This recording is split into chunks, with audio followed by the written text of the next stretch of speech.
जोहार दोस्तों, मैं उरांव सर आप लोगों को स्वागत करता हूं आज का महत्वपूर्ण क्लास में। आज के क्लास में हम लोग देखेंगे झारखंड उत्पाद सिपाही का पेपर 2 का हिंदी।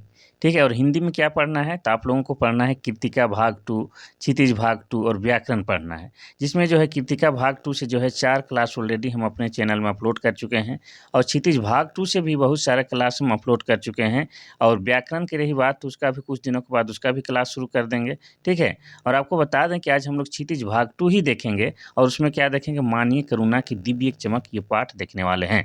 इस पाठ के लिखने वाले व्यक्ति का क्या नाम है, अर्थात हम लोग लेखक परिचय देखेंगे। उसके बाद इस पाठ से संबंधित जो भी एमसीक्यू क्वेश्चन बन सकता है वो हम लोग देखने वाले हैं। और आपको बता दें कि हिंदी पेपर 2 जो है इसके लिए क्या है, हम अपने चैनल उरांव से ट्यूटोरियल में जो है प्लेलिस्ट भी बना दिए हैं ताकि सभी के सभी क्लास आपको एक ही बार में मिल जाए। ठीक है, तो प्लेलिस्ट में जाकर आप लोग देख सकते हैं, कोई दिक्कत वाली बात नहीं है। और शाम के 6 बजे आपका क्या है, झारखंड उत्पाद सिपाही का झारखंड जीके का जो है धाकड़ वाला क्लास आता है, उसको तो बिल्कुल भी देखना नहीं भूलना है। ठीक है, क्या करना है, बिल्कुल भी देखना नहीं भूलना है। चलिए तो शुरू करते हैं हम लोग आज का क्लास। तो देखिए, माननीय करुणा की दिव्य चमक, इस पाठ को लिखने वाले लेखक का नाम क्या है, सर्वेश्वर सर्वेश्वर दयाल सक्सेना इस लेखक का नाम है। इनका जन्म कब हुआ है, तो इनका जन्म हुआ है 15 सितंबर 1927 को उत्तर प्रदेश में हुआ है। ठीक है, इनकी शिक्षा की बात किया जाए तो उस शिक्षा इलाहाबाद के विश्वविद्यालय से इन्होंने प्राप्त किया है। ठीक है, और आपको बता दें कि इनकी मृत्यु कब हुई है, तो इनकी मृत्यु हो गई है, आराम से देखते हैं, इनकी मृत्यु हुई है 23 सितंबर 1983 को। कहाँ पर हुई है, तो नई दिल्ली में हुई है। अब इनके प्रमुख काव्य संग्रह कौन कौन है, तो यहाँ पर हम लिख दिए हैं। एक है आपका काठ की घंटियाँ, दूसरा है बांस के पुल, एक सुनी नाव, गर्म हवाएं, जंगल का दर्द, खूंटियों पर टंगे लोग, क्या कहकर पुकारूं, ये इनका क्या है, काव्य संग्रह है। ठीक है, सर्वेश्वर दयाल सक्सेना का ये काव्य संग्रह है। और भी कुछ आगे है, इनके बारे में जानना जरूरी है। जैसे इनका कथा साहित्य, इनका कथा साहित्य क्या क्या है, तो पागल कुत्तों का मसीहा, सोया हुआ जल, उड़े हुए रंग, कच्ची सड़क, अंधेरा पर अंधेरा, इनका क्या है, कथा साहित्य है। नाटक की बात की जाए तो नाटक क्या है, बकरी है, लड़ाई है, अब गरीबी हटाओ, अब भात आएगा, हवालात, इनकी नाटक है। ठीक है, इनका यात्रा संस्मरण भी है, तो यात्रा संस्मरण क्या क्या है वो भी हम लोग देख लेते हैं। यात्रा संस्मरण की बात की जाए तो इनका यात्रा संस्मरण है, कुछ रंग कुछ गंध। और बाल कविता भी इन्होंने लिखा है, और बाल कविता में क्या है, बतूता का जूता, महंगू की टाई। ठीक है, और बाल नाटक भी लिखी है, और बाल नाटक में क्या क्या है, भौं भौं खौं खौं, लाख की नाक। और इन्होंने बहुत सारे पत्र पत्रिकाओं को जो है संपादन भी किया है। उनमें से क्या क्या है, एक है आपका शमशेर, दूसरा है रूपम, तीसरा है अंधेरों का हिसाब, चौथा है नेपाली कविताएं और पांचवा रक्त बीज। इन्होंने बहुत सारे पत्र पत्रिकाओं का भी संपादन किया है। तो यहाँ पर जो है, ये जो हम लोग देखते हैं क्या है कि ये जो है महान लेखक और कवि हैं। तो इनको बहुत सारा पुरस्कार से मिला ही होगा, तो कौन सा पुरस्कार इनको मिला है तो आपको देखते हैं। 1983 में जो है कविता संग्रह खूंटियों पर टंगे लोग के लिए साहित्य अकादमी पुरस्कार से सम्मानित किया गया है। किन्हें, तो सर्वेश्वर दयाल सक्सेना को। ठीक है, चलिए अब इस पाठ से संबंधित जो भी एमसीक्यू क्वेश्चन बन सकता है उसको हम लोग देखने वाले हैं। धैर्य बना के शुरू से लास्ट तक देखना है, क्योंकि आप सभी जानते हैं कि पेपर 2 और आपका झारखंड जीके वाला क्लास, ये दोनों क्लास मिल के ही आपका क्या है, आपका रिजल्ट बनाने वाला है। और रिजल्ट बन गया तो ज़िंदगी बन जाएगा, ज़िंदगी बन जाएगा तो नाम बन जाएगा, बहुत सारा चीज़ बन जाएगा। तो इसीलिए जो है इस क्लास को जो है शिद्दत से शुरू से लास्ट तक देखना है, और जाने से पहले एक बार लाइक कर देना है। ठीक है, पहला क्वेश्चन कहता है कि सर्वेश दयाल सक्सेना का जन्म कब हुआ था। पहला 1920, दूसरा 1927, तीसरा 1930, चौथा 1934। इसका सही आंसर हो जाएगा आपका ऑप्शन नंबर 20, 1927 में। ठीक है, कब हुआ था, तो हुआ था आपका 1927 में। चलिए आगे बढ़ते हैं हम लोग क्वेश्चन नंबर 2 की ओर। क्वेश्चन नंबर 2 कहता है कि सर्वेश दयाल सक्सेना कौन सा सप्तक के कवि हैं। पहला है दूसरा सप्तक, दूसरा है पहला सप्तक, तीसरा है तार सप्तक, चौथा है चौथा सप्तक।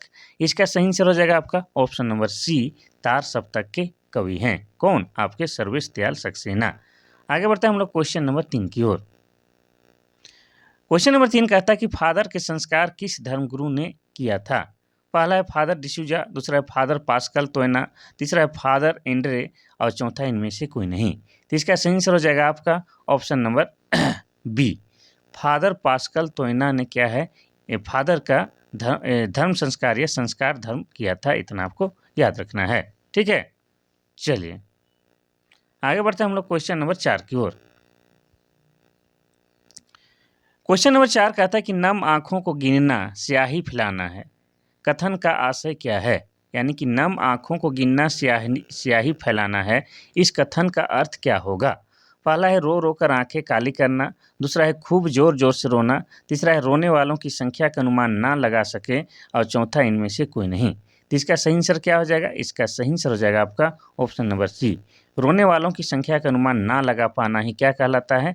नम आँखों को गिनना स्याही फैलाना है। क्वेश्चन नंबर 5 कहता है कि फादर बुल्के की जन्मभूमि का क्या नाम है? पहला है भारत, दूसरा इंग्लैंड, तीसरा है रेम्स चैपल और चौथा है सिडनी। इसका सही आंसर हो जाएगा आपका option number C, Ramskapelle. Camille father Bulcke का जन्म स्थल कौन सा है? रेम्स चैपल है। इसका स्पेलिंग इस तरह से भी लिख सकते हैं आप, रेम्स, ठीक है, रेम्स चैपल, चे हो जाएगा, ठीक है, चैपल। चलिए आगे बढ़ते हैं हम लोग क्वेश्चन नंबर 6 की ओर। क्वेश्चन नंबर 6 कहता है कि फादर कामिल बुल्के हिंदी को क्या बनाना चाहते थे? पहला है राजभाषा, दूसरा है राष्ट्रभाषा, तीसरा है संपर्क भाषा, चौथा इनमें से कोई नहीं। तो इसका सही आंसर हो जाएगा आपका क्या? ऑप्शन नंबर बी, राष्ट्रभाषा। फादर कामिल बुल्के हिंदी को राष्ट्रभाषा बनाना चाहते थे। चलिए आगे देखते हैं हम लोग क्वेश्चन नंबर 7 की ओर। क्वेश्चन नंबर 7 कहता है कि फादर को याद करना कैसा है? पहला है उदास शांति में संगीत सुनने जैसा, दूसरा है हृदय को भाव विभोर कर देने वाला, तीसरा है हृदय को पीड़ा देने वाला, चौथा है पापों से मुक्ति जैसा। तो इसका सही आंसर हो जाएगा आपका ऑप्शन नंबर ए, उदास शांति में संगीत सुनने जैसा है फादर कामिल बुल्के को याद करना। चलिए आगे बढ़ते हैं हम लोग क्वेश्चन नंबर 8 की ओर।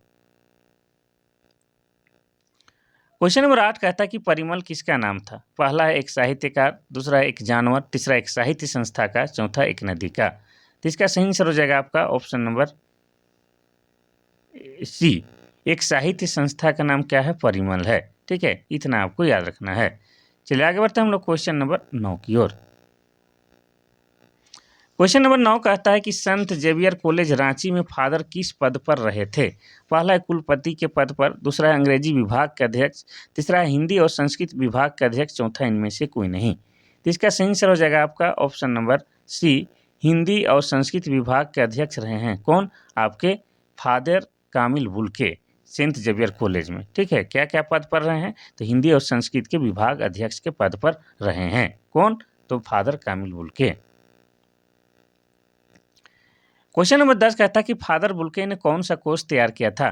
पहला है समांतर कोर्स, दूसरा अंग्रेजी संस्कृत, तीसरा अंग्रेजी हिंदी, चौथा इनमें से कोई नहीं। तो इसका सही आंसर हो जाएगा आपका ऑप्शन नंबर सी, हिंदी और अंग्रेजी का कोर्स तैयार किया था किसने? तो फादर कामिल बुल्के ने। चलिए आगे बढ़ते हैं हम लोग क्वेश्चन नंबर 11 की ओर। क्वेश्चन नंबर 11 कहता है कि लेखक अपने बच्चे के किस संस्कार के अवसर पर फादर को याद करते हैं? पहला है नामकरण संस्कार, दूसरा है मुंडन संस्कार, तीसरा विद्या आरंभ संस्कार, चौथा है अन्नप्राशन संस्कार। इसका सही आंसर क्या हो जाएगा? तो ऑप्शन नंबर डी, अन्नप्राशन संस्कार। ये जो बच्चा जब जो छोटा बच्चा रहता है, जब पहली बार अन्न को ग्रहण करता है, उस समय एक संस्कार होता है, उसी को कहा जाता है। तो उस समय जो है लेखक फादर को याद करते हैं, ठीक है। चलिए आगे बढ़ते हैं हम लोग क्वेश्चन नंबर 12 की ओर। क्वेश्चन नंबर 12 कहता है कि लेखक ने फादर की उपस्थिति की तुलना किस वृक्ष से की है? पहला है देवदार, दूसरा है साल, तीसरा है वट वृक्ष, चौथा है पीपल। इसका सही आंसर हो जाएगा आपका ऑप्शन नंबर ए, देवदार। लेखक ने फादर की उपस्थिति की तुलना देवदार वृक्ष के साथ किया है। चलिए आगे बढ़ते हैं हम लोग क्वेश्चन नंबर 13 की ओर। क्वेश्चन नंबर 13 कहता है कि फादर का अंतिम संस्कार किस विधि से किया गया था? पहला है हिंदू विधि, दूसरा है पारसी विधि, तीसरा है मसीही विधि, चौथा है मुस्लिम विधि। इसका सही आंसर हो जाएगा आपका ऑप्शन नंबर सी, मसीही विधि।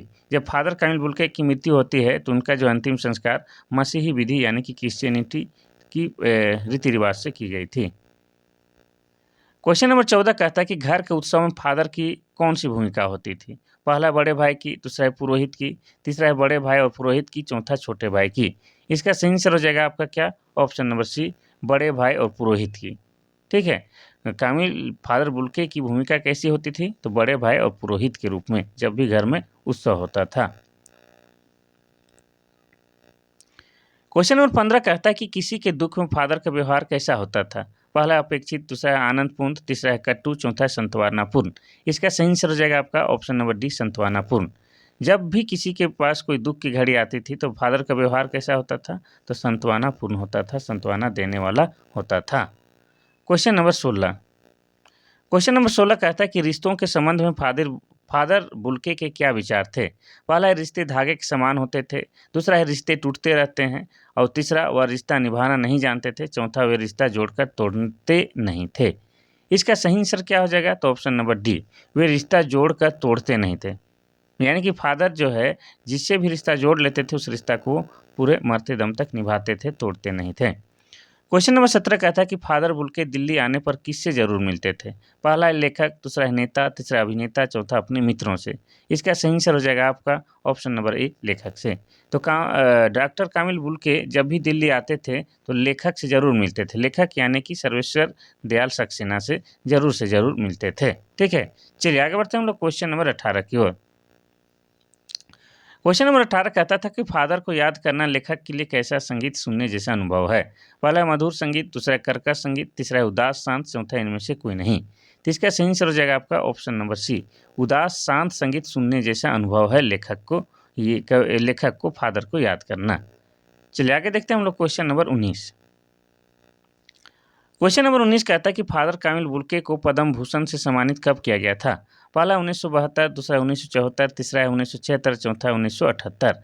इसका सही आंसर हो जाएगा आपका ऑप्शन नंबर बी, 1974 में। फादर कामिल बुल्के को जो है पद्म भूषण से सम्मानित किया गया था कब, तो 1974 ईस्वी में। चलिए आगे बढ़ते हैं हम लोग क्वेश्चन नंबर 20 की ओर। क्वेश्चन नंबर 20 कहता है कि फादर कामिल बुल्के की रचना क्या है। पहला है राम कथा उत्पत्ति और विकास, दूसरा है तुलसीदास, तीसरा है हनुमान चालीसा, चौथा है कबीरदास। इसका सही आंसर हो जाएगा आपका ऑप्शन नंबर ए, राम कथा उत्पत्ति और विकास क्या है, फादर कामिल बुल्के की रचना है। ठीक है, चलिए। तो विदेशी आदमी था, अंग्रेज आदमी था, फिर भी हिंदी को बढ़ावा दिया था, और क्या है बाइबल को इन्होंने हिंदी में लिखा था, ये भी आपको याद रखना है। ठीक है, और इन्होंने हिंदी अंग्रेजी कोर्स भी तैयार किया था, और इनकी रचना कौन है, रामकथा उत्पत्ति और विकास। ठीक है, तो आप लोग एक बार इस पाठ को पढ़ लीजिएगा, फादर कामिल बुल्के पर आधारित ये पाठ है। ठीक है, बहुत ही अच्छा है, आपको ऐसे भी नॉलेज बढ़ाएगा और इतना कुछ आपको जानना जरूरी है। तो ये था महत्वपूर्ण क्लास, कल फिर महत्वपूर्ण क्लास के साथ मिलते हैं, तब तक के लिए थैंक यू, धन्यवाद।